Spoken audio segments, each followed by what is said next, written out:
కడప జిల్లా పోరుమామిళ్ల నుండి తిరుమలకు పాదయాత్ర చేపట్టిన జనసేన నాయకుడు శీలంశెట్టి లక్ష్మయ్య 2024లో జనసేన 100% అఖండ విజయం నమోదు చేసిన జనసేన పార్టీ అధినేత డిప్యూటీ సీఎం ఎన్నిక కావడంతో పోరుమామిళ్ల మండలానికి చెందిన శీలంశెట్టి లక్ష్మయ్య అన్నం గోవిందు పోరుమామిళ్ల నుంచి తిరుమలకు పాదయాత్ర చేపట్టారు.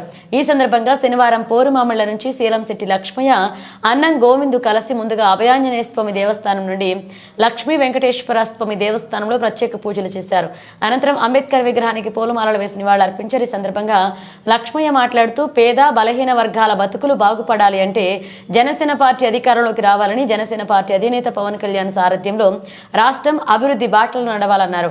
2024లో జరిగిన ఎన్నికల్లో జనసేన పార్టీ 100% విజయం సాధించి జనసేన అధినేత పవన్ కళ్యాణ్ డిప్యూటీ సీఎంగా ఎన్నిక కావడం ఎంతో సంతోషంగా ఉందని, వీరు భవిష్యత్తులో రాష్ట్ర ముఖ్యమంత్రిగా అలంకరించాలని పోరుమామిళ్ల నుండి పాదయాత్రను చేపట్టడం జరిగిందని, గత వారం రోజుల కిందమే పెంచలకొండకు కుటుంబ సభ్యులతో పాదయాత్ర చేసి లక్ష్మీ నరసింహస్వామి వారిని ఆశీస్సులు పొందామని, మొదటిసారి జనసేన పార్టీ అధికారంలోకి రావాలని పాదయాత్ర చేయడం జరిగిందన్నారు. డిప్యూటీ సీఎం అయ్యాక ఇప్పుడు మళ్లీ తిరుమల వెంకటేశ్వర స్వామి మొక్కు తీర్చుకునేందుకే తిరుమలకి రెండోసారి పాదయాత్రగా వెళ్తున్నారు. ఈ కార్యక్రమంలో జనసేన నాయకులు నగిరి రమణయ్య, రమణారావు, రామ్మోహన్, తమ్మిశెట్టి రమణయ్య, శీలంశెట్టి లక్ష్మయ్య, బొల్లు వెంకట సుబ్బయ్య, గాజుల వెంకట సుబ్బయ్య, ఉండ్రా నరసింహలు పాల్గొన్నారు.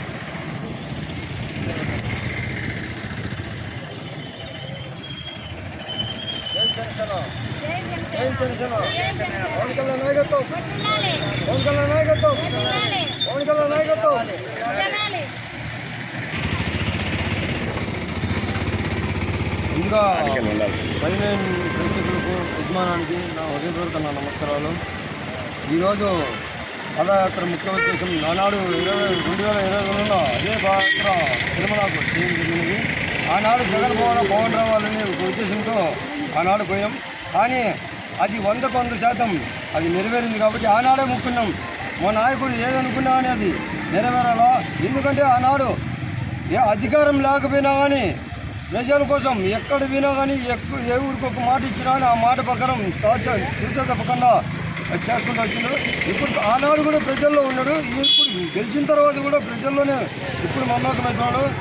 కానీ సొంత నిధులు ఆయన ఆనాడు కూడా అట్లే పెడతా వచ్చింది. ఇప్పుడు ప్రభుత్వంలోకి వచ్చినా కూడా అటువంటి నాయకుడు ఈ చరిత్రలోనే ఎక్కడా కూడా చూసిండారు. అది రాష్ట్ర ప్రజలకు ఇప్పుడు గుర్తించుకున్నారు. ఇదే ప్రతి ఒక్కరి నోట ఇదే మాట.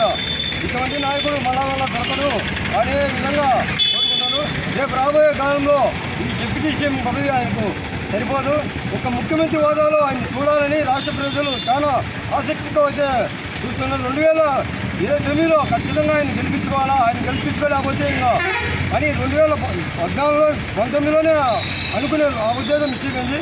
కానీ తర్వాత తెలుసుకున్నారు ఆయన నిజాయితీని ఈనాడు బ్రహ్మాండంగా ఆయన ఎక్కడ 21 పెడితే 21 చోట 21కి 20 గెలుచుకున్నాడు. అది బ్రహ్మాండంగా ఈనాడు ప్రజలు ఆయన ఉత్సాహంగా ఉంటే అక్కడ కర్ణాటక అక్కడ పోయినా కానీ బ్రహ్మాండంగా ఆయన మహారాష్ట్ర పోతే మహారాష్ట్ర విజయం సాధించింది. కానీ మళ్ళా కూడా ఇప్పుడు ఇదే వేరే దేశాలకు కూడా వేరే రాష్ట్రాలకు కూడా వాళ్ళు పిలిపించుకోవడం జరుగుతుంది. అక్కడ కూడా గండవిజయం దాన్ని శ్రీ వెంకటేశ్వర స్వామిని మేము మనసా కోరుకుంటున్నాం. ఈ యొక్క ముఖ్య ఉద్దేశం పాదయాత్ర ఆనాడు బయలుదేరింది. ఈనాడు ముఖ్య ఉద్దేశం పవన్ కళ్యాణ్ గారు ఆ పొద్దు మేము ముక్కున్నాము. ఈ పొద్దు పోరుమామిళ్ల పట్టణం నుంచి ఆంజనేయ స్వామి టెంపుల్ పోలీస్ స్టేషన్ వాళ్ళు ఆంజనేయ స్వామి టెంపుల్ దగ్గర నుంచి ఈ పాదయాత్ర జరిగింది. అక్కడికి వచ్చే మన వెంకటేశ్వర స్వామి గుళ్ళో అర్చన చేసాం. మళ్ళీ ఈనాడు అంబేద్కర్ బడుగు బలహీన వర్గాల ఆశాదీపం మన అంబేద్కర్కి పూలమాల కత్తిరించుకొని ఈనాడు మళ్ళీ రావడం జరిగినది. ఆయన అడుగులోనే మా నాయకుడు పవన్ కళ్యాణ్ గారు కూడా ప్రజల మంచి బలుగు బలహీన వర్గాలను అందరినీ కలుపుకొని ఒకే విధంగా చూడాలనేది ఆ ఆశయం. ఒక కులానికి ఒక మతానికి సరిపోయే వ్యక్తి అయితే కాదు, ఏ మనిషి అయితే చాలు, ఏ ఊరికైనా ఎప్పటికైనా చేయాలని ఆయన మంచి సంగీతంతో అడుగులేస్తున్నాడు. మళ్ళీ ఇదే అధికారంలోకి వచ్చిన తర్వాత ఇది 3వ పారి మన పవన్ కళ్యాణ్ గారు రావడం. మన ముస్లిం సోదరులు రాయచోటి దగ్గర వాళ్ళు పిలిపించుకోవడం జరిగింది. నేను వస్తాను, నా సొంత నిధులు ఇచ్చి నేను చేస్తాను. అదే సొంత నిధులు మన మాట ఇచ్చా మాట జరుగుతుంది. మళ్ళీ ఈ పొద్దు నిన్న రోజున ఆ ఎంపీడీఓను కొట్టడము దారుణమైన పని. అదే పని మీద మళ్ళీ ఇవాళ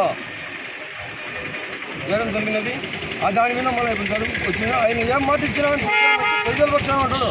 కానీ కొంతమంది చెప్పుకుంటాడు మా తాతలు నెయ్యి నడుతున్నారు, మా తాతలు నేతులు తాగుతున్నారు, మేము మా నాన్నలు మేము మూతులు నాకుతామంటారు.